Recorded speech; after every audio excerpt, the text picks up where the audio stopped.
আমার বিয়ের মোহর হয়েছে 3 লক্ষ টাকা, 3 লক্ষ টাকা আমার পরিশোধ করতে কষ্ট হবে, তাই আমার স্ত্রী আমাকে একটা শর্ত দিয়েছে যে তাকে 4 আনা দিয়ে একটা আংটি দিলে আমার পুরো মোহরের টাকা মাফ হয়ে যাবে। দয়া করে একটু বলবেন। বাহ, বহুত ভালো বউ পাইছেন, আপনার কপাল আছে ভাই। এরকম কপালওয়ালা মানুষ তো পাওয়া কঠিন রে ভাই। আল্লাহ তাআলা কোরআনে কারিমে বলেছেন, তোমরা মেয়েদের মোহর পরিশোধ করে দেবে, তাদের প্রাপ্য অধিকার। যদি কোনো মেয়ে ফাইনতিবিনা লাকুম আন শাইইন মিন নাফসি ফাকুলু হানিআম মারিআ, যদি মহিলারা তারা নিজেদের থেকে তাদের মোহর কমায় দেয়, 3 লাখ টাকার 4 আনা আংটিতে নিয়ে আসে, তাহলে এটা তুমি লাফাইতে লাফাইতে খুশি চোটে খাইতে পারো। অর্থাৎ এটা তুমি খুশি হয়ে খাইতে পারো।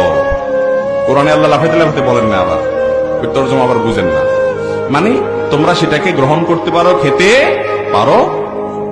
তাহলে স্ত্রী যদি মোহর নিজে থেকে ডিসকাউন্ট করে দেয়, এখন থেকে যারা অনেক বেশি মোহর ধরে ফেসে গেছে তারা বউয়ের কাছে দরখাস্ত করতে পারেন, দরখাস্ত করতে পারেন। আমি এর আগেও কোথায় বলছি, বরাবর মাননীয় স্ত্রী বিষয় মোহর কমিয়ে দেওয়ার আবেদনপত্র যথাবিহিত সম্মান প্রদর্শন পূর্বক নিবেদন, এই যে আমার মতো কপাল পোড়া মোহর অনেক ধার্য হয়েছিল, আমি সেটা পূরণ করবার সামর্থ্য রাখি না, আপনি দয়া করে অনুগ্রহ করে সেটা আমাকে ক্ষমা করে একটু সহনীয় পর্যায়ে কমিয়ে দিয়ে